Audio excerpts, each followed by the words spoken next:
வணக்கம். வரும் ஆகஸ்ட் 15ஆம் தேதி சுதந்திர தினம் அன்று சென்னை தலைமைச் செயலகத்தை முற்றுகையிடும் போராட்டத்தை அறிவித்திருக்கிறது தலித் விடுதலை இயக்கம். இதற்கு என்ன காரணம்? தலித் விடுதலை இயக்கத்தின் தலைவர் கருப்பையா அவர்களை சந்திக்கிறோம். வணக்கம். வணக்கம். என்ன காரணம்? காரணம் தமிழகத்தில் குறிப்பாக பட்டியல் மற்றும் பழங்குடியின மக்களுடைய குறைஞ்சபட்சம் அவங்க இறந்ததுக்கு அப்புறம் அடக்கம் பண்ணுவதற்கான மயானம் கூட இல்லாத அவலம் பல கிராமங்களில் இருக்குது. அதை ஒரு 6 மாவட்டங்களில் புள்ளி விவரம் எடுத்தே கொடுத்துருக்கோம் அரசுக்கு. சுனாமி காலத்திலேயே திருவண்ணாமலையில் 2 போராட்டங்கள் ஆகஸ்ட் 15 கருப்பு கொடி ஏந்தி மயான பிரச்சனைக்காகவும் பஞ்சமெழுத்துக்கும் கருப்பு கொடி ஏந்தி போராட்டத்தை நடத்தியிருக்கிறோம். 2 பேச்சுவார்த்தை நடத்தப்பட்டும் இன்று வரை எந்த நடவடிக்கையும் திருவண்ணாமலை மாவட்டத்தில் எடுக்கலை. அது முன்பாக 2022 ஆகஸ்ட் 14ஆம் தேதி சென்னையில் தலித் விடுதலை இயக்கத்தினுடைய தலைமையில் பல்வேறு ஜனநாயக சக்திகள், பெரியாரிஸ்டுகள், அம்பேத்கர்வாதிகள், மார்க்சியவாதிகளை ஒருங்கிணைச்சு ஒரு நாள் அடையாள உண்ணாவிரதம் நடத்தப்பட்டது. அந்த உண்ணாவிரத்தினுடைய முடித்து வைப்பராக விடுதலை சிறுத்தைகளுடைய தலைவர் எழுச்சி தமிழர் திருமாவளவன் நிறைவுரையாற்றினாங்க. ஆனால் இன்னைக்கு வரைக்கும் ஆதி திராவிட நலத்துறை மற்றும் பழம் நலத்துறை சார்பாக எந்த ஊரிலையும் எந்த பிரச்சனையும் முடிக்கப்படலை. அது பஞ்சம் நிலமாக இருந்தாலும் சரி, மயானங்களாக இருந்தாலும் சரி, எதையும் முடிக்கப்படலை. குறிப்பாக சமீபத்தில் பார்த்தோம்னா பழம் நலத்துறையில் ஒரு இயக்குனராக ஒருத்தரை போட்டிருக்கிறாங்க, அண்ணாதுரை அப்படின்னு. அவர் சிஎல்எஸ் முடித்தார், மத்திய அரசுத்துறை அதிகாரி இருக்கிறவர். ஆனால் 2000ஆம் ஆண்டு பழங்குடிய நலத்துறை பிரித்து தனித்துறையாக கொண்டு வருகின்ற போது அரசு ஆணை ஒன்று வெளியிடுறாங்க அவர் நலத்துறையில். அதில் 29 அரசாணையில் என்ன சொல்கிறாங்கன்னா, இந்த துறைக்கு இயக்குனராக ஒரு மூத்த ஐஏஎஸ் அதிகாரி நியமிக்கணும் அப்படின்னு அந்த ஒரு ஆணையில் சொல்கிறாங்க, அரசு ஆணையில். ஆனால் இன்றைக்கி 2020 அந்த ஆணைக்கு எதிராக மூத்த ஆட்சியாளராக இல்லாத மத்திய அரசு பணியாளரை அரசு உள்ளே கொண்டு வருது. அவர் நியமனம் பண்ணிட்டாங்க 2022. அந்த 22 இன்றைக்கு வரைக்கும் பார்த்தா அந்த துறையில் பல்வேறு ஊழல்கள், மோசடிகள், மெத்தனங்கள் நிறைய நடந்துகிட்ருக்கு. பழங்குடிய நலத்துறை பள்ளிங்கிறது உங்களுக்கு தெரிஞ்ச விஷயங்கள் தான். அது உண்டு உறைவிட பள்ளி. அங்கே ஏறக்குறைய 840 ஆசிரியர்கள் பல ஆண்டுகளாக காலியாக இருக்குது. பணியிடங்கள் காலியாக இருக்குது. எதையுமே நடைமுறைப்படுத்தலை. இது ஒரு பக்கம் இருக்கிறப்ப 2010ஆம் ஆண்டு புள்ளி விவரத்தின் அடிப்படையில் பட்டியல் மற்றும் பழங்குடியினர் மக்களுடைய பின்னடைவு காலியிடங்கள், பேக்லாக் வேக்கன்சி என்று சொல்லக்கூடிய 26,967 பணியிடங்கள் இருக்குது. இன்றைக்கி 14 வருஷம் ஆச்சு 2010 அதிமுகவும் அதை பற்றி கண்டுக்கல. திமுக ஆட்சி வந்ததுக்கப்புறம் என்ன சட்டமன்றத்தில் தான் சொன்னாங்க, ஒரு 10,400 போஸ்ட்டை நாங்கள் நிரப்ப போகிறோம் அப்படிங்கிறத சட்டமன்றத்தில் பதிவு செஞ்சாங்களே தவிர இந்த 3 ஆண்டுகள் அதுக்கான எந்த முயற்சியும் எடுக்கல அரசு. இப்படி பல்வேறு குற்றச்சாட்டுகள் வலுவாக ஆதிர் நலத்துறை மற்றும் பழம் நலத்துறை மேலே எழுந்ததுனால பலமுறை கோரிக்கை வச்சும் பலமுறை மனுக்கள் கொடுத்தும் எதையும் செய்யாததுனால துறையிட்ட அமைச்சர், செயலாளர், இயக்குனர் எல்லாரையும் கீழே மாவட்ட நிர்வாகம் முதற்கொண்டு பலமுறை மனு கொடுத்து எந்த முயற்சி எடுக்காதனால தான் சரி ஒரு தீர்வாக இதை இருக்கட்டும், முதலமைச்சர் கவனத்துக்குனால இந்த பார்வைக்கு போகட்டும், இந்த பேக்லாக் வேக்கன்சி அவங்க உடனே நடைமுறைப்படுத்தட்டும், அது மாதிரி இடஒதுக்கீடு அடிப்படையில் பணியாளருக்கான பதவி உயர்வு இன்றைக்கி அது தடுக்கப்பட்டிருக்கு. பலர் ப்ரமோட் பண்ணப்பட்டிருக்காங்க. தாசில்தார் இருந்தவங்க டெப்டி தாஸாக இருக்கிறாங்க, டெப்டி தாசில்தார் இருந்தவங்க அசிஸ்டண்டாக இருக்கிறாங்க. விவசாயத்துறையில் மட்டும் அக்ரிகல்ச்சர் டிபார்ட்மெண்ட்டில் 47 joint director deputy director promote பண்ணியிருக்கிறாங்க. இப்போ இதெல்லாம் முரண்பட்ட ஒரு நடவடிக்கையாகவும் பட்டியலின மக்களுக்கு எதிரான நடவடிக்கையாகவும் தொடர்ந்து கடந்த 3 நாள் நடந்துக்கிட்டு இருக்கு. இதை சரி செய்ய வேண்டும், அரசு கவனத்தில் எடுத்துக்கணும். ஏன்னா பட்டியலின மக்களோட வாக்குகள் தான் இன்றைக்கி திராவிட முன்னேற்ற கழகம் ஆட்சியில் இருக்கிறதுக்கு முக்கியமான பங்கு அப்படிங்கிறத யாரும் மறுக்க முடியாது. அந்த அடிப்படையில் தான் அரசோட அழுத்தத்தையும் முதலமைச்சர் பார்வைக்கும் போகணும், இதை நடைமுறைப்படுத்தப்பட வேண்டும் அப்படின்னு நோக்கத்துக்காகத்தான் இந்த முற்றுகை போராட்டத்தை அறிவிச்சிருக்கிறோம். இதில் 16க்கும் மேற்பட்ட அம்பேத்கர், பெரியாரிய, மார்க்சியவாத இயக்கங்களும் பங்கெடுக்கிறாங்க. தோழர், இப்போ உச்சநீதிமன்றம் சொல்லியிருக்கு இல்லையா, அருந்ததற்கான உள் ஒதுக்கீடு தமிழ்நாடு அரசு வழங்கினதுக்கான ஒரு அங்கீகாரமாக அதை ஏற்றுக்கொண்டு சட்ட ரீதியான ஒரு விஷயத்தை அது சொல்லியிருக்குது. அது நீங்கள் எப்படி பார்க்குறீங்க? தலித் விடுதலை இயக்கத்தை பொறுத்தவரை அருந்தேர் மக்களோட உள் ஒதுக்கீட்டை ஆதரித்து 2009ஆம் ஆண்டே கரூரில் ஒரு மாபெரும் விளக்க பொதுக்கூட்டத்தை நடத்தியிருக்கிறோம். திருவண்ணாமலையில் வந்து ஒரு பத்திரிக்கையாளர் சந்திப்பு நடத்தியிருக்கிறோம். எங்களுக்கு அதில் வந்து மாறுபட்ட கருத்து கிடையாது. தலித் விடுதலைக்கு அப்போதே வச்ச கோரிக்கை 6% வழங்கணும் அப்படிங்கிறது தான் எங்களுடைய கோரிக்கையாக இருக்குது. தொடர்ந்து அதை வலியுறுத்தி ஒட்டுமொத்தமே 18% தானே, அதில் 6% வழங்கணும் அப்படின்னு அதுக்கு சொல்லி. ஆமாம், அதுக்கு என்ன காரணம்னா கடந்த வந்து 50 ஆண்டு 70 ஆண்டுகளில் பறையரின மக்களும் பல்லர்களின மக்களும் நிறைய படிச்சிருக்கிறாங்க, அரசு வேலைக்கு போயிட்டாங்க. ஆனால் இந்த சமூகத்தில் படிப்பறிவும் குறைவு. இப்போ தான் ஒரு தலைமுறை வந்து படிக்க வந்திருக்கிறாங்க. இவங்களுக்கு வாய்ப்பு கொடுக்கறது எந்த தவறும் இல்லை அப்படிங்கிறது தான் தலித் விடுதலை இயக்கம் ஆரம்பம் 2009 தெளிவாக இருக்கிறோம் அதில். ஆனால் உச்சநீதிமன்ற தீர்ப்பு தமிழக அரசு கொடுத்த அந்த பட்டியலின அறுதிமகளான உள்ஒதுக்கீடை ஆதரித்து கொடுத்த தீர்ப்பு நாங்கள் வரவேற்கிறோம். அதே நேரத்தில் அவங்க சொல்கிற இன்னொரு வார்த்தை கிரிமி லேயர் அப்படிங்கிற ஒரு வார்த்தையை பயன்படுத்துகிறாங்க. அதை எதுக்க வேண்டிய அவசியம் இருக்குது. ஏன்னா ஏற்கனவே கிரிமி லேயருங்கிற அடிப்படையில் இடபிள்யூஎஸ் எக்கனாமிக்கலி வீக்கர் செக்ஷனுங்கிற பேரில் ஒரு 10% கொடுத்துட்டாங்க. சென்ட்ரல் கவர்மெண்ட்டே கொடுத்துருச்சு பார்ப்பனர்களுக்கு. இனி கிரிமி லேயருங்கிற யாருக்கு கொடுக்க போகிறாங்க, இந்த இதை ஒதுக்கீடு என்ன பண்ண போகிறாங்கங்கிறது பெரிய கேள்விக்குறி. அது இது ரொம்ப தெளிவாக இருக்கு. இப்போ ஒன்றிய அரசு, பாஜக ஒன்றிய அரசு கொண்டு வந்த கிரிமி லேயருக்கான தனி ஒதுக்கீடு, பொருளாதார அடிப்படையில் பின்தொடர்கிற ஒதுக்கீடு அப்படிங்கிறத வந்து ஒட்டுமொத்தமாக சமூக ஆர்வலர்கள் வந்து எதிர்க்க தான் செய்கிறாங்க. ஆமாம், அது வேற. இது வந்து பிறப்பின் அடிப்படையில் ஒடுக்கப்பட்டவளாக இருப்பதற்கான அந்த மாதிரியான சூழல் இருக்கிறவங்களுக்கான ஒதுக்கீடு அப்படிங்கிறது தான் சமூக ரீதியான ஒதுக்கீடு. BC, MBC, SC, ST. இப்போ இதுக்குள்ளேயும் பார்த்தீங்கன்னா அது பிசியாக இருக்கட்டும், இப்போ மாநிலங்களில் சொல்கிற எம்பிஎஸ்சியாக இருக்கட்டும், அதுக்கான ஒதுக்கீடில் அந்தந்த ஜாதியில் இருக்கக்கூடிய வசதி வாய்ப்பானவர்கள், கல்விக்கு அறிவு பெற்றவர்களுடைய வாரிசுகளுக்கு தான் பயன்படுறாங்க அப்படிங்கிறது வந்து கண்கூடு. ஆமாம். அப்படிங்கிறப்ப அந்த ஒதுக்கீட்டுக்கு உள்ளார கிரிமி லேயருங்கிறது வந்து இன்னும் தவறு மாதிரி தோணலையே. இல்லை, இது வந்து கிரிமி லேயர்னு சொல்லி அவங்க கொடுத்த ஒதுக்கீட்டை நான் ஆதரிக்கல. அது தவறு தான். அதில் நிறைய முரண்பாடுகள் இருக்கு. அதைத்தான் நான். ஆனால் பிறப்பின் அடிப்படையிலான அடிப்படையை வச்சுட்டு எஸ்சி, எஸ்டி, பிசி, எம்பிசி இந்த மாதிரியானது இருக்கு இல்லையா, அதுக்கு உள்ளார வந்து கிரிமி லேயர்னு வைக்கிறது ஒன்றும் தவறு இல்லையா. இதுக்கு அடிப்படை தீர்வே வந்து தோழர் சாதி வாரிய கணக்கு. அதையும் குழப்பிக்க வேணாமன்னு தோணுது. இல்லை, இட உள் ஒதுக்கீடு என்பது வரவேற்கக்கூடிய விஷயம். அருந்தியற்கான உள் கிரிமி லேயருக்கு வருவோம். கிரிமி லேயரை பொறுத்தளவுக்கு அந்த முரண்பாடு இருக்கு. இந்த முரண்பாடை களையணும்னா அரசு உடனடியாக சாதி வாரிய கணக்கெடுப்பு நடத்தியாகணும். சாதி வாரிய கணக்கெடுப்பு நடத்துகிறப்ப தான் யாரெல்லாம் பொருளாதாரத்தில் மேலே இருக்கிறாங்க, யாரெல்லாம் பொருளாதாரத்தில் சாதிவாரி கணக்கெடுப்பு மூலமாக ஒவ்வொரு ஜாதியும் எவ்வளவு எண்ணிக்கையில் இருக்கிறாங்க அவங்களுக்கு அது ஒன்றும் தெரியும். அதுலேயும் பொருளாதாரம் அப்படி வந்தால் கூட கிரிமி லேயர்னு உள்ளார இருக்கிறது நல்லது அப்படின்னு சொல்லக்கூடியவங்க இருக்காங்க இல்லையா. அது பலர் இருக்கிறாங்க. ஆனால் என்ன பொறுத்து அது முரண்பாடு, அதை ஏற்றுக்கல. அது ஆனால் குறிப்பிட்ட ஒரு குடும்பத்திலேருந்தே வந்துட்டு இருப்பாங்களே, அந்த மாதிரி தானே இப்போ நம்ம பார்க்குறோம். அதை தடுக்கணும். அதில் எங்களுக்கு மாற்று கருத்து கிடையாது. அதில் வந்து எந்த மாற்று, இப்போ வந்து ஆசிரியர் பிள்ளை ஆசிரியாக வர்றது, போலீஸ்காரன் பிள்ளை போலீஸ்காரனாக வர்றதுங்கெல்லாம் வந்து மாற்று மறுத்துக்கிறது இல்லை. ஆனால் அரசு அதற்கான கிரிமி லேயர் பயன்படுத்தாம மாற்று வழிகளை அதை வந்து மாநில அரசே தரலாம், அதை கணக்கீடு பண்ணலாம்னு சொல்லியிருக்குதுல உச்சநீதிமன்றம். ஆமாம், அது உங்களுடைய பார்வை என்ன? அது தவறானது. அது மாநில அரசு செய்தாலும் தவறு, மத்திய அரசு ஒன்றிய அரசு செய்தாலும் தவறு. ஒன்றிய அரசு பின் வாங்கிட்டாங்கல்ல. இப்போ கேபினெட் அமைச்சரை கூட்டிட்டு அதை நிறுத்தி வைக்கிறேன்ட்டாங்க. உச்சநீதிமன்றத்தை தீர்ப்பு வந்து நிறுத்தி வச்சிருக்காங்க. அது தவறான அணுகுமுறை. இப்போ இன்னொரு இது பார்த்தீங்கன்னா, இப்போ நீங்கள் கூட சொன்னீங்க முதல்ல அருந்ததிற்கான இடஒதுக்கீடு அப்படிங்கிறத வந்து நாங்கள் உள்ளீடு ஆதரித்தோம் அப்படின்ட்டுதுன்னு. இது ஒரு நல்ல பார்வை, சமூக ரீதியான பார்வை இது. ஆனால் அதே இந்த பட்டியல் இனத்தில் இருக்கக்கூடிய ஜாதிகள் அப்படின்னு பார்க்க போகிறப்ப அவங்களே சில பேர் வந்து உள்ளீடு ஒதுக்கீடு கூடாது. உதாரணமாக இதை எதிர்த்து வழக்கு தொடுத்தவரே டாக்டர் கிருஷ்ணசாமி. ஆமாம், பறையர் அமைப்புகளும் கொஞ்சம் பேர் போனாங்க. இந்த மாதிரியான அது வந்து ஒரு ஜாதி உணர்வாக இருக்குது அப்படிங்கிற ஒரு பார்வை இருக்குது. இன்னொரு பக்கமும் பார்த்தீங்கன்னா, நம்ம அந்த இது ஆணவ கொலை அப்படிங்கிற ஒரு விஷயத்த நம்ம கடுமையாக எதிர்த்துட்டு இருக்கிறோம்.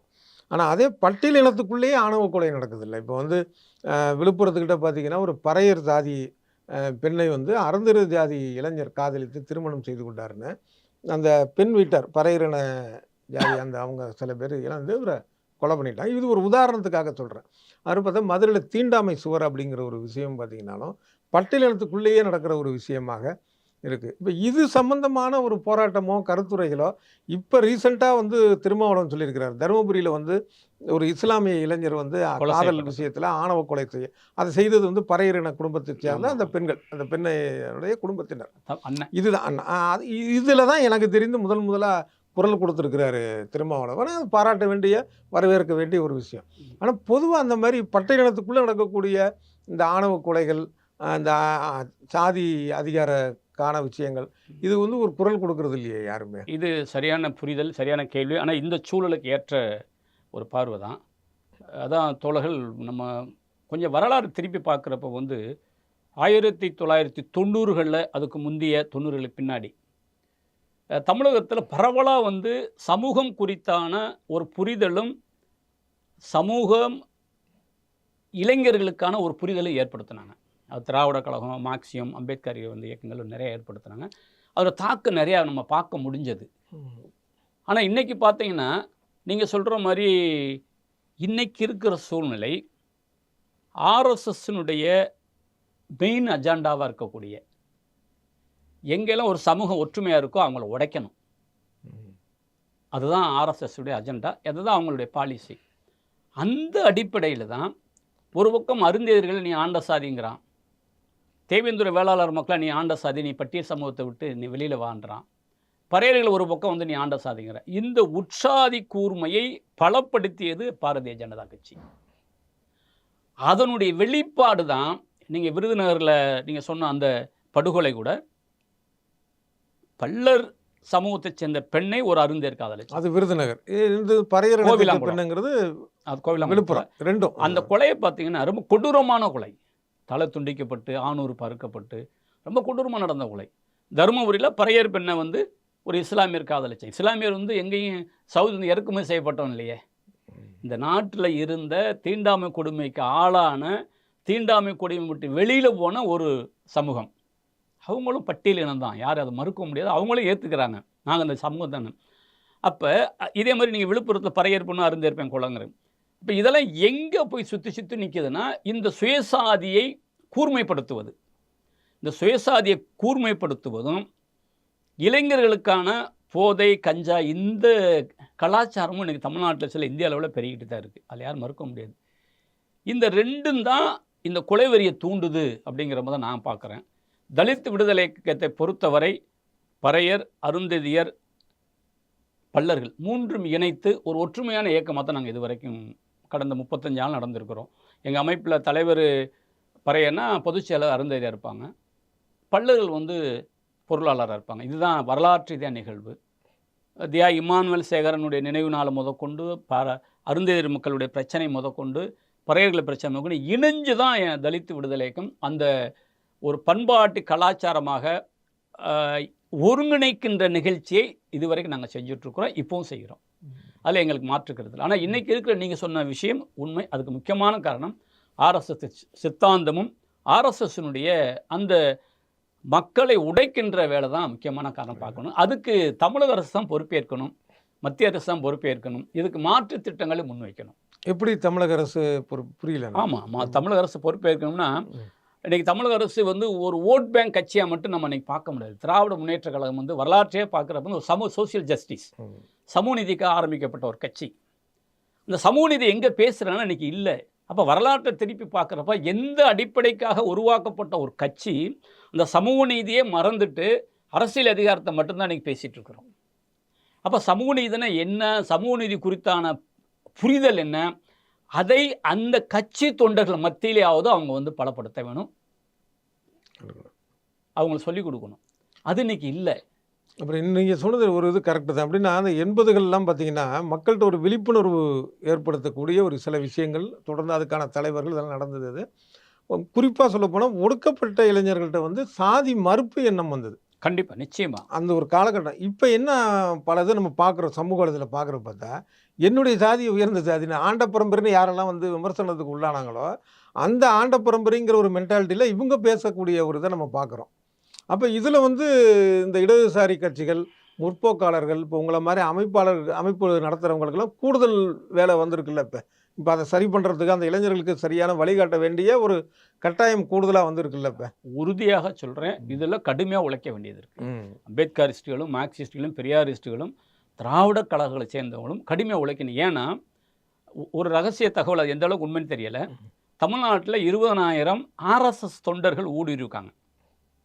அவங்களுடைய வேலையே மக்களை தூண்டி விடுவது, சுயசாதியை வந்து பலப்படுத்துவது. அப்போ 20,000 பேருக்கு சம்பளம் கொடுத்து ஒரு வேலை திட்டத்தை செய்கிறாங்கங்கிற மாதிரி ஒரு கருத்து போகுது. அது எந்த அளவுக்கு உண்மை நம்மளுக்கு தெரியல. ஆனால் ஒரு கருத்து போகுது. அப்போ இதுக்கு எதிர்வினை ஆற்ற வேண்டிய பொறுப்பு யாருக்கு இருக்குது? இங்கே சமூக நீதி பேசக்கூடிய தோழர்களுக்கு இருக்குது. அது மார்க்சியமா, பெரியாரோ, அம்பேத்கரோ, திராவிட கழகமோ அல்லது திமுக, இவங்க தான் சமூக நீதி நம்ம பேசுகிறோம். இப்போ சமூக நீதி பேசுகிறவங்களுக்கு இன்னும் கூடுதலாக பொறுப்பு இருக்குங்க. அதுக்காக தான் நான் சொன்னேன், தமிழக அரசுக்கு வேலை அதிகம் இருக்கிறது அப்படிங்கிறத நான் வந்து வலியுறுத்தி. சோசியல் ஜஸ்டிஸ் வலியுறுத்தக்கூடிய ஒரு கட்சி, அதுக்கான அதுக்காக உருவாக்கப்பட்ட கட்சி, வலியுறுத்த கட்சிங்களோட சமூக நீதிக்காகவே உருவாக்கப்பட்ட கட்சி திராவிட முன்னேற்ற கழகம். நீதி கட்சி தானே. அப்புறம் இன்னொரு இப்போ பொதுவாக வந்து இந்த பட்டியலின அமைப்புகள், பட்டியலின சார்ந்த கட்சி அப்படின்னா அதுக்கான தேவைகள் இருக்க அவசியம் ஒரு பக்கம். இன்னொரு பக்கம் பார்த்தா இவங்க மேலே வைக்கிற விமர்சனங்கள் வந்து கட்ட பஞ்சாயத்து, அடிதடி ரகளை, இந்த மாதிரியான குற்றச்சாட்டுங்கிறது அது எல்லா கட்சி மேலேயுமே இருக்குது.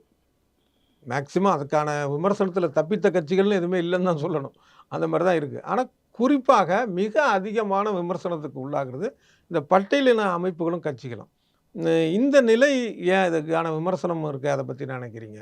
நல்ல கேள்வி தான். இதுக்கு எப்படி பதில் சொல்கிறேன்னு தெரியல. ஏன்னா என்ன நானே சுய பரிசீலனை செஞ்சு பார்க்கணும். நான் ஒரு அமைப்பு தலைவர், நான் தலித் விடுதலை இயக்கத்தின் தலைவராக இருக்குன்னா என்னுடைய கேடர்ஸை நான் எப்படி உருவாக்குறேன், என்னுடைய கேடர்ஸ்க்கு நான் என்ன மாதிரி சமூக புரிதலை உருவாக்குறேன், சமூக நீதியை உருவாக்கியிருக்கேன், அதை நான் திரும்பி பார்க்குறப்போ தான் இதுக்கு பதில் கிடைக்கும். ஆனால் இன்றைக்கி இருக்கக்கூடிய கலாச்சாரம் அது இல்லை. இன்றைக்கி இருக்கிற ஒரு மோக கலாச்சாரமாக இருக்குது. எல்லாருக்குமே வண்டி வேணும், ஒரு ஒன்றிய செயலர்னா ஒரு 4 வீலர் இருக்கணும், குறைஞ்சபட்சம் 4 வீலர் இருக்கணும், அவர் பின்னாடி 4 பேர் போகணும், வெள்ளை சட்டை போடணும், அப்படி அந்த மிடுப்பு அரசியல். இன்றைக்கி அரசியல் கலாச்சாரம் தான். அதான் நான் முதலே சொன்னேன், சமூக நீதி என்பது மழுங்கடிக்கப்பட்டு திராவிட முன்னேற்றத்தில் அரசியல் அதிகாரம், அந்த அரசியல் கலாச்சாரத்தை நோக்கி போகிறாங்க. அம்பேத்கர் சொன்ன மாதிரி தலித்துகள் அதிகாரத்தை நோக்கி போகிறது தவறுன்னு நான் சொல்ல மாட்டேன், அதில் எனக்கு முரண்பாடு இல்லை. அதிகாரம் பெறணும். ஆனால் ஜனநாயக ரீதியாக மக்களுடைய ஜனநாயகத்தை பாதுகாக்குகின்ற வகையில் அந்த வந்து அரசியல் அங்கீகாரமாக இருக்கணும். அதுதான் எனக்கு வரவேற்கத்தக்கது. நீங்கள் சொன்ன மாதிரி தலித்துகளுக்குள்ளேயே கட்ட பஞ்சாயத்து பண்ணுறாங்க, தலித்துகளுக்குள்ளேயே பண்ணுறாங்கங்கிறது யதார்த்தம் இன்றைக்கி இருக்குது. எல்லா சமூகத்தை, தலித்துகள் மட்டும் இல்லை, எல்லா சமூகத்திலும் இருக்குது. அதில் அதை யார் மறுக்க முடியாது. இது இன்றைக்கி வந்து இவங்க இப்போ செய்ய ஆரம்பித்ததுனால இவங்க மேலே வந்திருக்க ஒரு விமர்சனமாக கூட இருக்கலாம். இதுக்கு முன்னாடி அப்படி இல்லை அமைப்புகள்லாம், இப்போ வந்து பெருசாக வந்திருக்கனால ஒரு விமர்சனமாக கூட இருக்கலாம். அது தவிர்க்கப்பட வேண்டிய விஷயம், வருத்தப்பட வேண்டிய விஷயம். அதில் எனக்கு மாற்று கருத்து இல்லை.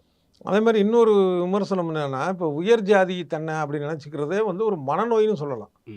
பிறப்பின் அடிப்படையில், மற்ற தகுதியின் அடிப்படையில் வந்து இவர் இந்த பதவிக்கு பொறுப்பான தகுதியான, இவர் இந்த பதவிக்கு, இப்படி சொல்கிறது வேறு. அவங்கவுங்களுடைய கல்வி தகுதி, அனுபவம், ஆற்றல், இதை வச்சுக்கணும். பிறப்பின் அடிப்படையில் நான் ரொம்ப உயர்ந்தவன் அப்படின்னு சொல்கிறது ஒரு மனநோய் தான். அம்பேத்கர் முதற்கொண்டு யாராக இருந்தாலுமே அதை வந்து பல பேர் சொல்ல இருக்கக்கூடிய ஒரு விஷயம். அது மாதிரி அதே மாதிரி தன்னைத்தானே தாழ்ந்தவன் நினைக்கிறதும் ஒரு மனநோய் தான். இப்போ அதுக்கு வந்து இந்த 2000 வருட பாரம்பரியம் ஒரு காரணமாக இருக்கலாம். இப்போ அது என்ன ஆகுது அப்படின்னா, இது நான் பிறப்பின் அடிப்படையில் நான் தாழ்ந்தவன், நான் வந்து ஒரு உயர் ஜாதி பெண், அதாவது அவங்க பார்வையில் அந்த வார்த்தையை சொல்கிறேன், என்னுடைய பார்வையில் திருமணம் செய்துக்கிட்டு இந்த அழுக்கு, இந்த இழிவிலேருந்து நான் மாறிடணுங்கிற எண்ணம் பரவலாக இருக்குது. அது ஒடுக்கப்பட்ட பட்டியலின இனத்தவர் மட்டும் இல்லை, பிற்படுத்தப்பட்ட இனத்தவராக இருக்குது. இன்னும் சொல்லப்போனால் எனக்கு இருந்தது, என்னுடைய 16-17 வயதில் எனக்கு அப்படி இருந்தது. விவரம் தெரியாமல் நம்ம உயர் ஜாதி பெண்ணை கல்யாணம் பண்ணிக்கிற ஒரு, அப்போ வந்து திருமணம் பற்றி தெரியாது, செக்ஸு பற்றி தெரியாது, ஜாதியை பற்றி எதுவுமே தெரியாதப்பயே அந்த ஒரு எண்ணம் இருந்தது. அப்புறம் பெரியார் புத்தகங்களை படித்தது மூலமாக ஆரம்பத்தில், அப்புறம் அம்பேத்கர் புத்தகங்களை படிக்கிறேன். இது வந்து ஜாதிங்கிறது ஒரு முட்டாள்தனமான விஷயங்கிற புரிதல் வந்தது. ஆனால் இது இன்னும் அந்த மாதிரியானது. இதுவே வந்து அதாவது ஒரு எதிர்பாராமல், ஒரு எந்த எதிர்பார்ப்பும் இல்லாமல் ஒரு மாற்று ஜாதி மதத்தில் கல்யாணம் பண்ணுறது, காதலிக்கிறத நான் தவறு சொல்லலை. ஆனால் தன்னுடைய ஜாதி இழிவுன்னு நினச்சி அந்த இழிவை போக்குவதற்காக ஒரு முற்படுத்தப்பட்ட ஜாதி அப்படின்னு சொல்லக்கூடிய ஜாதியில் பெண்ணை திட்டமிட்டு காதலிப்பது அப்படிங்கிறது இருக்குல்ல, அந்த காதலித்து ஏமாத்துறதுங்கிறது நான் சொல்ல வரல. அதில் வந்து கல்யாணம் பண்ணி வாழ்கிறவங்களும் இருக்கிறாங்க. இந்த ஒரு தாழ்வு மனப்பான்மையை போக்கக்கூடிய ஒரு கடமையும் வந்து தலித் அமைப்புகளுக்கு குறிப்பாக இருக்கு இல்லையா? கண்டிப்பாக இருக்குது. நான் அதில் ஒரு அவங்களுக்கு வந்து நீங்கள் ஒரு குறைவான ஆள் இல்லையா, எல்லாரும் மனிதர்கள் தான், நம்ம வந்து உயர்ந்தவங்களும் கிடையாது, தாழ்ந்தவங்களும் கிடையாது, பெரியார் சொன்ன மாதிரி அந்த ஒரு போக்கு தேவை தானே? இல்லை, அதான் நான் முதல்ல சொன்ன விஷயம் திரும்ப வர வேண்டியிருக்கு. இந்த சாதி மறுப்பு திருமணங்கள் இதை பற்றி நம்ம நிறையா பேசுகிறப்ப வந்து ஒரு ஆய்வு அறிக்கை இருக்குது. சாதி மறுப்பு திருமணங்களை பார்த்தீங்கன்னா பட்டியலின சமூகத்தைச் சேர்ந்த பெண்களை யாரெல்லாம் பட்டியல் அல்லாத சமூகம் சேர்ந்த திருமணம் பண்ணியிருக்காங்களோ 80% அவங்க பிரிஞ்சிருக்காங்க. பிரிஞ்சிருக்காங்க. ஒரு ஆய்வு. அதுக்கு அவங்க குடும்பம், அவங்க சமூக சூழல், அன்னைக்கு இருந்த மோகம் அதுக்கப்புறம் மாறி இருக்கு. அதே நேரத்தில் பட்டியல் சமூகத்தைச் சேர்ந்த இளைஞர்கள் பட்டியல் அல்லாத சமூகத்தைச் சேர்ந்த அல்லது நீங்கள் சொல்கிற உயர்ந்த பார்ப்பன சமூகத்தை சேர்ந்த பெண்களை திருமணம் பண்ணியிருக்காங்கன்னா அது திட்டமிட்ட ஒரு திருமணமாகவும் இருந்திருக்கு. ஆனால் அப்படி நடைபெற்ற திருமணங்களில் பிரிவு என்பது குறைவு இருக்கு. தொடருது, அந்த மன வாழ்க்கை தொடருது. அதுக்கு காரணம் 2 விஷயங்கள். ஒன்றும் இந்த பட்டியல் சமூகத்தை சேர்ந்த இளைஞர்கள் ஒரு சமூக ரீதியாக பொருளாதார ரீதியாக ஒரு அரசு ஊழியராக மாறுறான். ஒரு வருமானம் ஈட்டக்கூடிய நிரந்தரமான வருமானம் ஈட்டக்கூடிய நபராக இருக்கிறான். அதனால அவன் செய்து கொள்கின்ற அந்த சாதி மறுப்பு திருமணம் அங்கீகரிக்கப்படுகிறது. ஆனால் ஒரு பெண்ணு வருமானம் இல்லாத அரசு ஊழியராக இல்லாமல் அரசு ஊழியராக இருந்தாலும் கூட அவள் ஒரு பெண்ணாக பார்க்கப்பட்டு கீழ்ஜாதி பெண்ணாக பார்க்கப்பட்டு அந்த குடும்பம் அவளை ஏற்றுக்கொள்ளாதனாலையும் சமூகத்தில் ஏற்படுற ஒரு சில மன உராய்வுகள்னாலையும் அவங்க வந்து அந்த எண்ணிக்கை அதிகமாகுது அப்படிங்கிறது தான் நான் தெரிஞ்சுக்கிட்ட ஒரு விஷயம். நீங்கள் நிறைய அந்த பார்த்துக்கிட்ட விஷயம். 3வது நீங்கள் சொன்ன விஷயம் தான், அந்த தாழ்வு மனப்பான்மை அந்த உயர் மனப்பான்மைங்கிறது இன்னைக்கு இருக்கக்கூடிய இந்த நான் முதல்ல சொன்ன அதே திரும்ப ரிப்பீட்டடாக வரேன். இதில் இன்னைக்கு இருக்க அரசியல் சூழல் வேறு. இன்னைக்கு இருக்க அரசியல் சூழல் என்னென்னா எப்படியாவது நீ வந்து அதிகாரத்துக்கு வரணும். ஒரு கவுன்சிலர் வந்துரு, ஒரு ஊராட்சி மன்ற தலைவரவா, ஒரு மெம்பரவா, இப்படி வந்துட்டா தனக்கு வந்து அதிகாரம் மேலே வந்துடுது அப்படிங்கிற ஒரு மனநிலை வந்து இன்னைக்கு எல்லார் மத்தியிலும் இருக்குது. அது பட்டியல் சமூகத்து மேலே இருக்குது. ஆனாலும் பட்டியல் சமூகம் இன்றைக்கி இருக்கக்கூடிய இந்த இடஒதுக்கீட்டின் அடிப்படையில் தேர்தல் முறையில் இவங்க பிற்படுத்தப்பட்ட சமூகத்தை சார்ந்து தான் வர முடியும். இண்டிபெண்டனாக எங்கேயும் ஜெயிக்க முடியாது.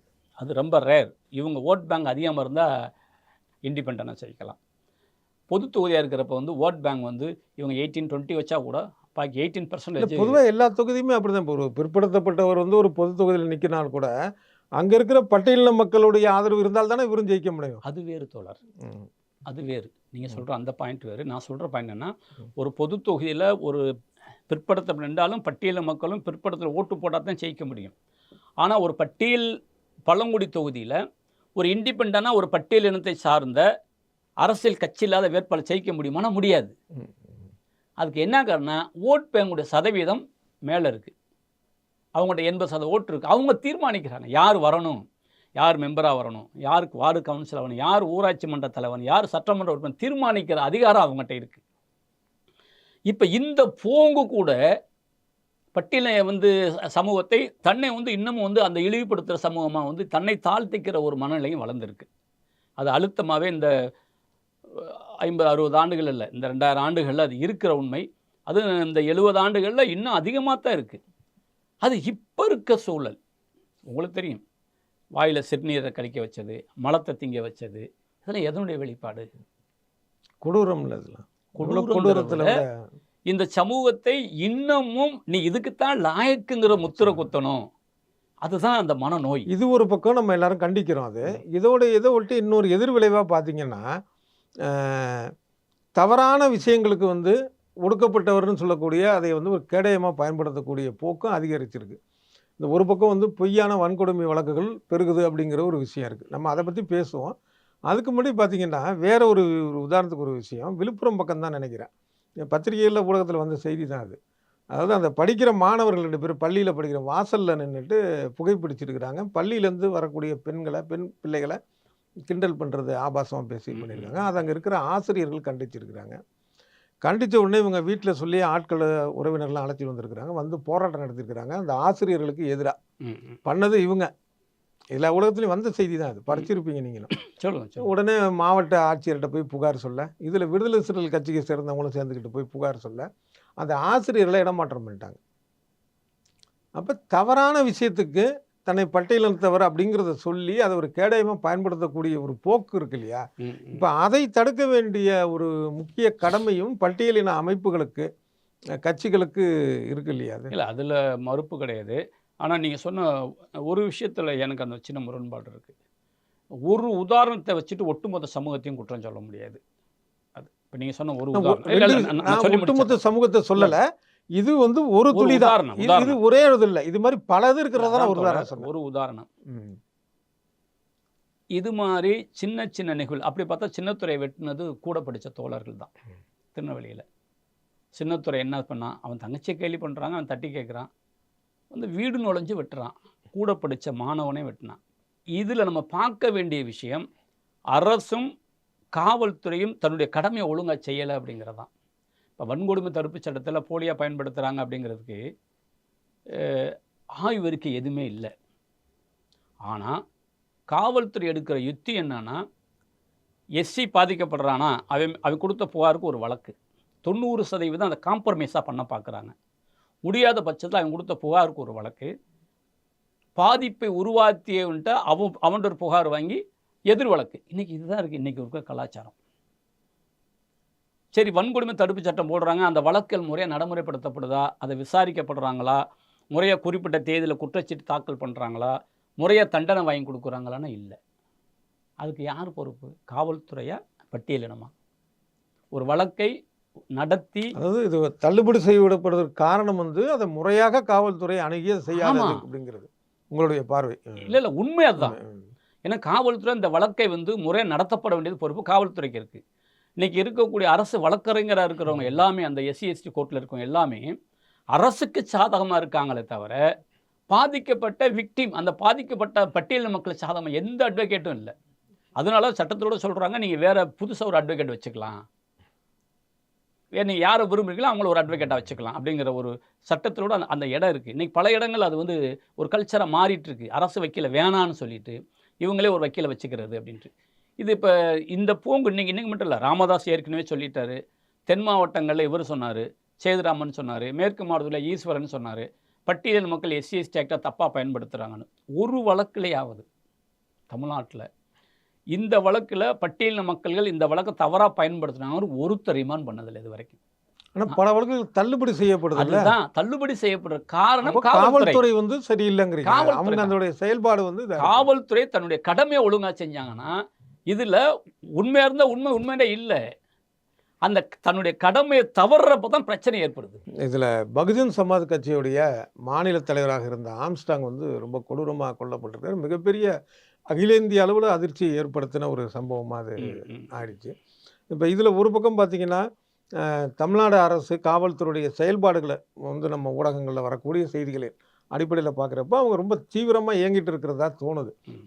கட்சி பேதம் இல்லாமல் வந்து யார் மேலெல்லாம் அவங்களுக்கு சந்தேகம் இருக்குது, இல்லை ஒரு ஆதாரம் கிடச்சிருக்கோ அவங்க பார்வையில் அதுக்கான கைது நடவடிக்கைகள் தொடர்ந்து போயிட்டுருக்கு. சில பேரை தேடிட்டு இருக்காங்க. ஒரு தினசரி ஒரு புது செய்திகள் வருது. இது ஒரு பக்கம். இன்னொரு பக்கம் பார்த்திங்கன்னா, உண்மை குற்றவாளிகளை பிடிக்கணும் அப்படின்னு சொல்லிட்டு பகுஜன் சமாஜ் கட்சி, ஆம்ஸ்டாங்குடைய மனைவி பொற்கொடி, இவங்க வந்து போராட்டம்லாம் கூட நடத்திருக்காங்க. இயக்குனர் ப. ரஞ்சித் கூட அந்த போராட்டத்தை கலந்துருக்கிறாரு. இதை நீங்கள் எப்படி பார்க்குறீங்க? தமிழ்நாடு காவல்துறையுடைய அணுகுமுறை, செயல்பாடு எப்படி இருக்குது? ஆம்ஸ்டாங் படுகொலை முதல்ல கண்டிக்கக்கூடிய ஒரு விஷயம். அதில் எந்த இதில் யாராக இருந்தாலும் சரி, இது ஆம்ஸ்டாங்காக இருந்தாலும் சரி, பெண்ணுரிமைக்காக போராடுறவங்களாக இருந்தாலும் சரி, சிறுபான்மையர் மக்கள் நலத்துக்காக போராடுறவங்களாலும் சரி, இஸ்லாமியர் உரிமைக்காக போராடுறவங்களாம், திருநங்கை உரிமைக்காக போராடுறவங்க யாராக இருந்தாலும் சரி, யாரெல்லாம் சமூக நீதிக்கு குரல் கொடுக்குறாங்களோ அவங்களை கொலை பண்ணுவது என்பது தவறு. அதில் எனக்கு எந்த மாற்று கருத்து இல்லை. ஆனால் ஆம்ஸ்டாங்கை கொலையை பொறுத்தளவுக்கு தமிழ்நாடு காவல்துறை சரியாக செய்யலையாங்கிறது ஒரு பக்கம் இருந்தாலும், எனக்கு 3 சந்தேகங்கள் இருக்குது அந்த கொலை வழக்கில். இது திட்டமிட்ட ஒரு அரசியல் கொலை, அதை யாரும் மறுக்க முடியாது. 2 ரவுடிகள் நடந்த கொலையெல்லாம் இதை சொல்ல முடியாது. திட்டமிட்ட அரசியல் கொலை. ஆம்ஸ்டாங் படுகொலையில் திருவேங்கடம் அப்படிங்கிற ஒரு குற்றவாளி அவரை காவல் நிலையத்தில் சரணடைகிறார். சரணடைந்த திருவேங்கடத்தை காவல்துறை என்கவுண்டர் பண்ண வேண்டிய அவசியம் என்ன ஏற்பட்டது? இன்றைக்கு வரைக்கும் யாருக்கும் தெரியாத ஒரு மர்மமாக இருக்குது. ஒரு கால் திருவேங்கட வாக்குமூலத்தில் பிரபலமான, குறிப்பாக சொன்ன திராவிட முன்னேற்ற கழகத்தை சேர்ந்த பல அரசியல் தலைவர்கள் வந்து சம்மந்தப்பட்டிருப்பாங்களோ அப்படிங்கிற ஐயப்பாடும் எழும்புது. அவங்க அப்படி ஒரு வாக்குமூலம் கொடுத்துருக்க வாய்ப்பு கொடுத்துருக்கலாம் அப்படிங்கிற ஒரு ஐயப்பாடும் எழும்புகிறது. இது என்னுடைய சுய கருத்து. அதனால கூட அவனை வந்து கொலை பண்ணிட்டாங்க, என்கவுண்டர் பண்ணிட்டாங்க. ஏன்னா அவனை முடிச்சுட்டா வாய் திறக்க மாட்டான், மற்றவங்க யார் பேரும் வராது அப்படிங்கிற மாதிரி. 2வது இன்னைக்கு காவல்துறை அவங்க ரொம்ப சிறப்பாக செய்கிறாங்க. 23 பேரை அரெஸ்ட் பண்ணியிருக்காங்க. 4 வக்கீல்கள், எல்லா கட்சியை சேர்ந்தவங்களும் பண்ணியிருக்காங்கன்னா, அவங்க ரவுடிகளை மையப்படுத்தி தான் அவங்க விசாரணை போயிட்டுருக்கு. எல்லாமே நாகேந்திரன் பிரபலமான ரவுடி நாகேந்திரன் அவர் உள்ள ஜெயிலாம் இருக்கார். அவரையும் இந்த வழக்கில் குற்றவாளியை சேர்த்துருக்கிறாங்க. அவர் இதில் தலையிட்டாரா இல்லையாங்கிறது நம்ம ஜட்ஜ் பண்ண முடியாது. காவல்துறை விசாரணையில் இருக்குது. ஆனால் இந்த விசாரணை வளையங்கள் எல்லாமே யாரை சுற்றி போகுதுன்னா, ரவுடிகளை சுற்றி ரவுடிகள்னால ஆம்ஸ்ட்ராங்குக்கும் ரவுடிகளுக்கு ஏற்பட்ட மோதலுங்கிறது தான் காவல்துறை சோடிக்க பார்க்குதுங்கிறது தான் என்னுடைய குற்றச்சாட்டு. அது ஆம்ஸ்ட்ராங் வந்து அந்த மாதிரி ரவுடித்தனத்தெல்லாம் ஈடுபடலை அப்படிங்கிறீங்க உங்களுடைய இதில். அந்த மாதிரிலாம் இல்லை. ஆரம்பத்தில் ஈடுபட்டாரா இல்லையான்னு தெரியாது. பகுஜன் ஜமாஸ் கட்சிங்கிற ஒரு அமைப்புக்கு வந்ததுக்கப்புறம் அப்படி ஈடுபட்ட மாதிரி தெரியலை. ரஞ்சித் வந்து ஒரு பேச்சு, அதாவது இந்த இவருடைய கொலையை கண்டித்து எழும்பூரில் ஒரு கூட்டம் பேரணிலாம் நடத்தினாங்க இல்லையா? அப்போ அவர் பேசினப்போ பார்த்தீங்கன்னா, அவர் சொல்லியிருக்கிறார், ரஞ்சித்துடைய பல உரைகளில் அது ஒரு அந்த பல பேச்சுகளில் ஒரு விஷயம். ஆம்ஸ்ட்ராங் வந்து எப்போ பௌத்தத்தை தீவிரமாக கடைப்பிடித்தாரோ, அவர் அந்த நேரத்தில் அவருக்கு வந்து ஒரு பெண் குழந்தையும் பிறந்தது. அதுக்கப்புறம் வந்து பார்த்தீங்கன்னா, அவர் தன்னுடைய பழைய தொடர்புகளெல்லாம் தவிர்த்துட்டார். சில பேரை வந்து கூட சேர்க்குறதே இல்லை அப்படின்னு அவர் பேசியிருக்கிறாரு. அப்போ என்ன நமக்கு தோணுது அப்படின்னா, இது ஒரு வாக்குமூலமாகவே தான் தோணுச்சு எனக்கு. எப்படின்னா, அப்போ அது வரைக்கும் சேர்க்கக்கூடாதவர்களோடு அவர் சேர்ந்து இருந்திருக்கிறார்.